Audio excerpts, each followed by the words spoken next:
Baik, rekan-rekan sekalian semuanya, selamat berjumpa. Hari ini yaitu kita membahas tentang materi pertama kita. Sebelumnya, saya ingin menyapa selamat berjumpa dalam kelas privat online tentang ilmu administrasi dan teknis proyek. Oke, untuk materi pertama kali ini kita memulai dengan materi yang pertama, yaitu tentang pintu pertama untuk mendapatkan proyek dari mana. Yaitu makanya kita membahas untuk yang pertama tentang tender proyek. Dan perlu diketahui juga untuk mendapatkan proyek ada juga yang namanya penunjukan langsung ataupun PL, sehingga pekerjaan proyek tidak di tender. Namun pada kali ini kita akan membahas yang lebih sulit dulu, yaitu kita mulai dengan tender untuk mendapatkan proyek. Sebagaimana kita ketahui, di negara kita ini, di Indonesia, kegiatan tender merupakan suatu pintu utama ataupun suatu cara bagi kontraktor pelaksana untuk mendapatkan proyek. Nah, tujuan daripada tender sendiri yaitu adalah untuk menjaring ataupun untuk mendapatkan pelaksana proyek yang memenuhi ataupun yang sesuai dengan aturan ataupun kualifikasi yang sudah ditetapkan oleh Pokja Lelang sesuai dengan aturan-aturan yang berlaku di negara kita. Baik, sebelum kita mengikuti tender ataupun mendapatkan proyek, maka hal-hal yang harus kita persiapkan sebelumnya, yaitu yang pertama adalah kemampuan finansial ataupun kemampuan keuangan daripada suatu perusahaan ataupun seseorang yang ingin mengikuti proses tender tersebut.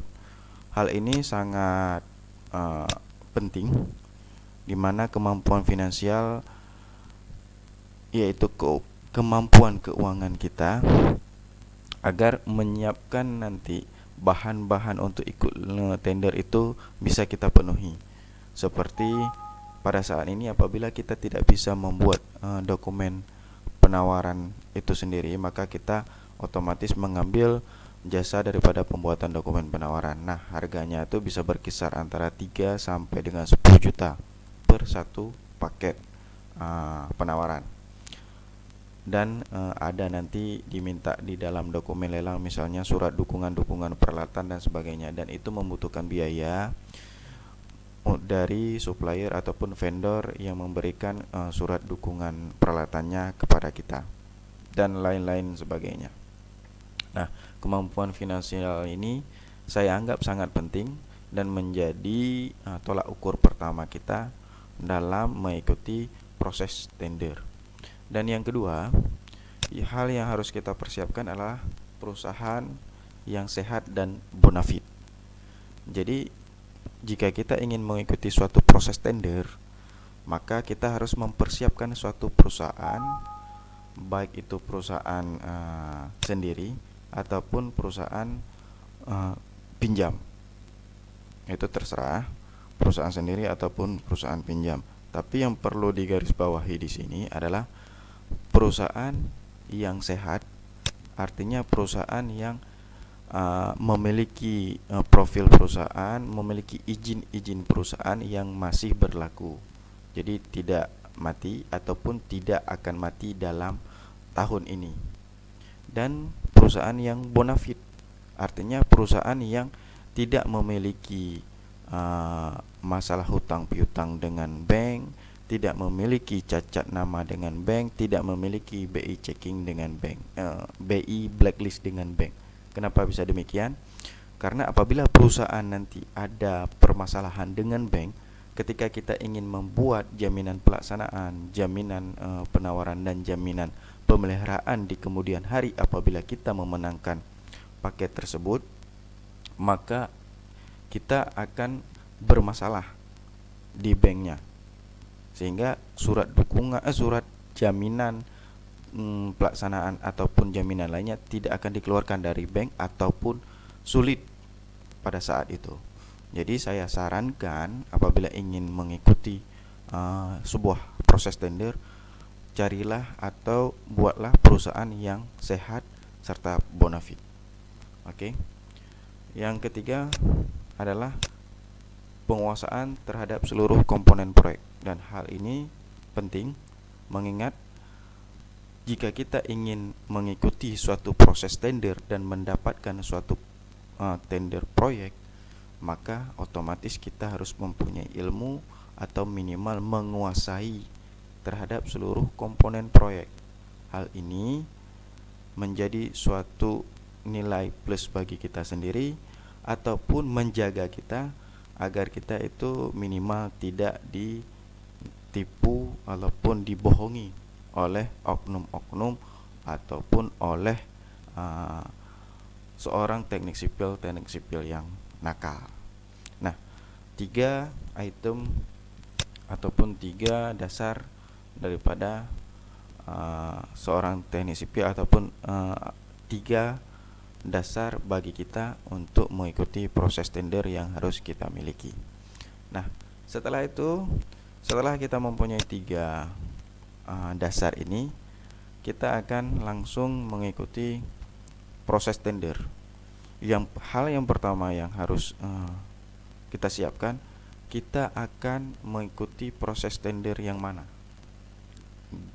Paket gedung kah, paket jalan kah, atau paket-paket pekerjaan yang lain. Sehingga sebelum kita melihat daftar lelang tender, sebaiknya kita sudah menyiapkan pekerjaan mana yang akan kita ikuti. Jadi tidak istilahnya kalau bagi yang sering tender itu jangan asal nembak. Oke, kita masuk ke dalam cara mengikuti tender. Hal yang pertama yang harus disiapkan adalah internet, dan yang kedua kita memasuki ke lamannya. Di sini untuk mengikuti tender berarti kita, misalnya saya berada di Aceh, otomatis saya akan mengikuti tender di LPSI Aceh. Oh ya, saya lupa saya sampaikan bahwasanya untuk mengikuti tender pada saat ini negara kita menyediakan dan dilakukan oleh LPSI, lembaga pelelangan secara elektronik ataupun LPSI, sehingga semua laman daripada tender proyek di Indonesia disuguhkan ataupun disajikan pada laman LPSI tersebut. Baik, coba kita cek. Kalau saya ingin mengikuti proses tender di Provinsi Aceh, sehingga kita mengambil LPSI Aceh seperti ini. Nah, langsung kita klik LPSI Provinsi Aceh. Nah, kita sudah masuk ke lamannya. Di sini bisa kita lihat ini adalah nama paket. Ini adalah nama paket untuk pekerjaan pengadaan. Kemudian ini adalah jasa konsultansi. Dan ini adalah jasa untuk pekerjaan konstruksi. Bisa dilihat bersama. Oke. Nah, jika rekan-rekan mau mengikuti LPSE yang lain lagi, silakan. Semuanya LPSE tersaji di laman internet. Nah, jika saya ingin mengikuti proses tender di LPSE Jakarta juga sah-sah saja, karena kita seluruh nasional sudah terintegrasi secara online. Tinggal kita masukkan alamat untuk LPSE Jakarta.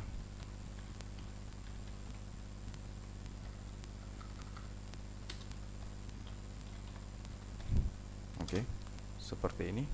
Langsung di Google-nya di Pack One. Kemudian langsung kita klik di LPSE Jakarta. Nah, sudah tampil. Ini adalah halaman utama daripada LPSE Jakarta.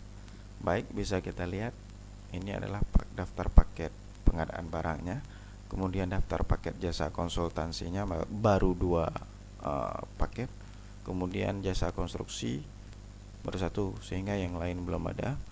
Dan yang ini non tender, ini adalah paket penunjukan langsung seperti yang saya sampaikan pada awal tadi.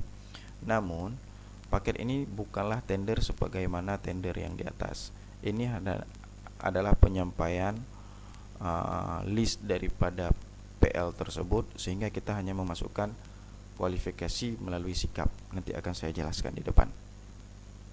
Nah, jika kita ingin mengikuti LPSA yang lain, bisa-bisa saja. Tinggal kita isi lamannya. Misalnya LPSA Jawa Barat. Oke, kita langsung klik di Jawa Barat. Nah, masuk ke beranda pertama. Dan di sini langsung juga tersaji seperti yang kita lihat yang sebelumnya tadi. Oke. Nah, kalau ini kan berbicara dengan LPSA provinsi. Jika saya ingin mengikuti paket APBK LPSA paket kabupaten, bagaimana? Tinggal kita isi di LPSA. Misalnya contohnya ingin mengikuti paket APBK di Kabupaten Aceh Utara, langsung kita isi LPSA Aceh Utara. Oke. Nah, di sini langsung keluar LPSA Aceh Utara. Seperti tadi, tampilannya sama seperti tadi, hanya isi aja berbeda. Jadi kondisi pada LPSA Aceh Utara pada saat ini itu belum ada daftar list paket yang dilakukan tender. Mungkin hal ini agak telat, mereka mulai mungkin pada bulan depan ataupun bulan selanjutnya, tergantung kepada penyelenggara daripada dinas tersebut. Baik, untuk pengenalan halaman LPSI saya rasa cukup. Kemudian kita masuk ke dalam LPSI. Kita mengambil sampel LPSI Aceh ya, rekan-rekan sekalian. Oke, seperti tadi, langsung alamatnya LPSI Aceh, kemudian langsung masuk. Nah, kita ingin mengikuti proses tender. Ini kita lihat. Oke, ini adalah jasa konsultasi. Pada saat ini kita fokus dulu kepada pekerjaan konstruksi atau dari segi kontraktornya. Nah, kontraktor otomatis dia mengikuti paket pekerjaan untuk konstruksi. Nah, seperti ini. Sebelum kita masuk untuk mendapatkan paket konstruksi itu, sebelumnya kita harus tahu dulu dan sudah mengetahui daftar ataupun nama paket pekerjaan yang akan kita ikuti. Oke. Nah, seperti ini. Ini adalah daftar paket konstruksinya, pembangunan gedung, bisa dilihat sendiri. Nah, saya akan mengambil satu sampel contoh. Kita akan mengikuti paket yang nomor 10 ini, yaitu pembangunan RKB yang seperti yang ini. Nah, di sini bisa kita lihat daftar terakhir mendaftar di paket ini adalah tanggal 23 Januari 2020 jam 16.45. Sehingga di atas tanggal 23 Januari pada jam tersebut tidak bisa didaftar lagi. Kita tidak bisa mendaftar lagi untuk paket ini. Jadi, dan untuk upload ataupun mengupload data untuk mengikuti data penawaran untuk mengikuti paket tersebut juga pada tanggal 23 Januari. Oke. Kita sudah tahu paket mana yang akan kita ikuti. Nah, selanjutnya adalah kita masuk ke dalam perusahaan kita. Nah, saya sudah sampaikan tadi bahwasanya yang kedua dasarnya untuk mengikuti tender adalah mengetahui adalah perusahaan. Kita mempunyai perusahaan yang sehat serta bonafit. Oke. Nah, kita sudah mempunyai perusahaan. Sekarang ceritanya kita sudah ada perusahaan, tinggal kita ikuti. Nah, kita sudah mempunyai perusahaan, otomatis langsung login. Oke, kita login. Saya sudah mempunyai perusahaan sehingga sudah ada langsung password dan ID-nya. Oke, untuk rekan-rekan sekalian bisa isikan ID password ID perusahaan rekan-rekan, kemudian sama passwordnya. Oke, kemudian kita langsung klik di sini, jangan lupa kita adalah penyedia. Kalau non penyedia nanti adalah pokja lelang ataupun KPA dan sebagainya, sehingga kita klik penyedianya. Oke, setelah kita isi ID dan passwordnya, langsung kita login. Nah, kita sudah masuk ke dalam form ataupun halaman LPSE daripada perusahaan kita. Baik, di sini bisa kita lihat bahwasanya ini adalah paket-paket tender yang sudah dilakukan dan sudah diikuti oleh perusahaan ini. Selanjutnya, data penyedia. Data penyedia ini adalah kualifikasi ataupun izin-izin usaha yang dimiliki oleh perusahaan kita. Harus kita isi semua. Oke. Sampai dengan pajak. Nah, untuk ini izin kualifikasi dan cara pemasukan nanti jika belum juga memahami bisa dikonsultasikan. Oke, saya rasa ini hanya teknis dalam mengisi form kualifikasinya. Nah, kita fokus. Setelah kita masuki, langsung kita klik paket baru. Nah, tadi kita sudah bahwasanya kita ingin mengikuti seperti yang tadi kita lihat, bahwasanya paket tentang RKB tadi. Nah, kita cari list paketnya. Oke. Apabila kita memang tidak ingin membaca yang lain, daftar nama paket yang lain, langsung bisa mencari kata kunci di sini, RKB. Nah, langsung keluar. Nah, inilah kata kuncinya, langsung keluar. Nah, inilah paket yang akan kita ikuti sebesar 199. Oke. Langsung kita klik.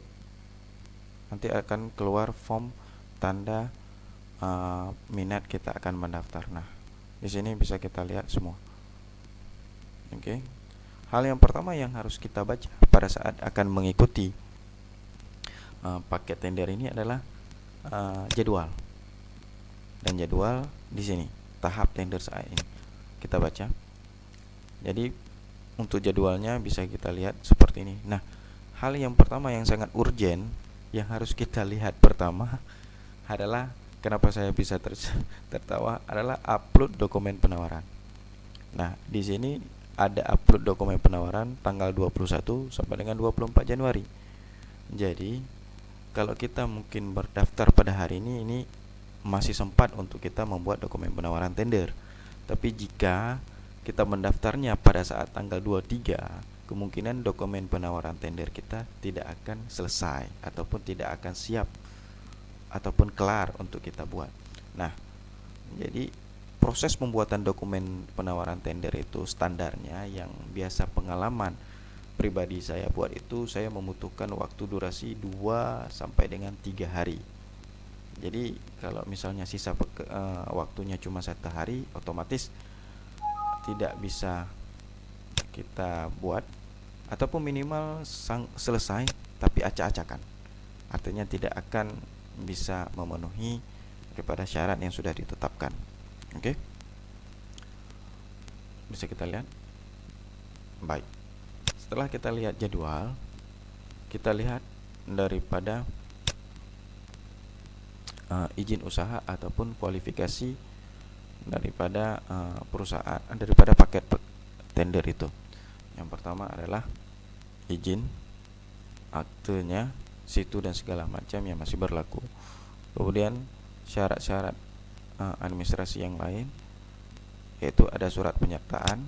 Artinya di dalam dokumen penawaran tadi nanti kita akan disuruh melampirkan surat pernyataan, ada A, B, C, D, E, dan F.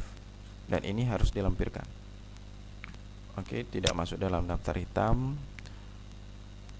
Dan ini adalah persyaratan kualifikasi teknis, yaitu memiliki kemampuan menyediakan sesuai nanti di dalam dokumen lelang. Mungkin dokumen lelangnya nanti di dalam. Oke, memiliki pajak dan memiliki 1 tenaga tetap bersertifikat terampil SKT yang sesuai dengan SBU yang disyaratkan, dan mempunyai store pajak Oke. Setelah kita lihat semua ini, selanjutnya langsung kita klik setuju dan ikut tender. Oke. Nah, kita tunggu sebentar, langsung keluar. Baik, langsung kita klik kepada item pekerjaannya seperti ini. Nah, ini adalah form untuk item pekerjaan tender yang barusan. Kemudian kita klik detail. Nah, ini adalah detail daripada untuk item pekerjaan ini yang kita ikuti tadi. Selanjutnya, ini adalah detail yang seperti kita baca tadi. Oke, saya rasa cukup.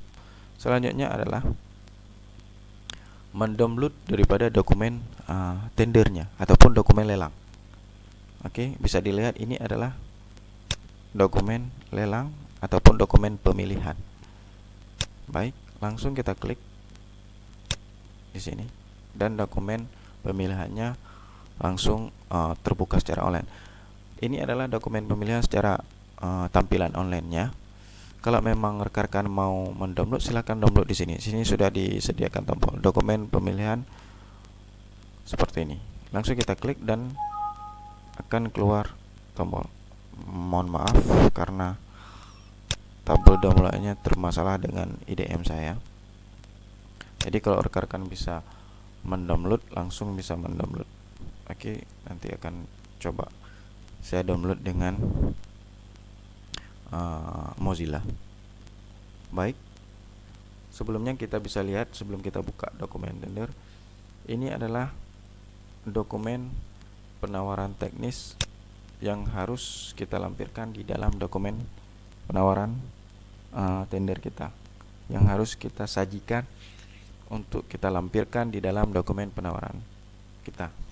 Bisa kita lihat pertama bahwasanya masa berlaku penawaran, ada formnya nanti. Jangan sampai melewati daripada batas akhir pemasukan dokumen penawaran. Kemudian surat penawaran ini sudah disediakan dalam form. Kemudian jadwal pelaksanaan, ada kurva S, analisa teknis, daftar peralatan utama dan sebagainya. Nanti sudah saya siapkan form, tinggal ikuti saja. Oke. Dan yang lain, persyaratan yang lain bisa dilihat sendiri dan dibaca sendiri. Ini menyangkut dengan kualifikasi daripada perusahaan kita. Oh ya, saya lupa mengatakan bahwasanya jika ingin mengikuti suatu paket tender, maka sesuaikan dengan SBU. Baik, SBU-nya di belakang SBU nanti ada yang namanya BG00 untuk arsitektur dan SI untuk sipil. Artinya, misalnya untuk pekerjaan ini nanti akan kita lihat SBU-nya di dokumen lelangnya. Oke, kebetulan saya DM. Oke, saya close dulu untuk ini.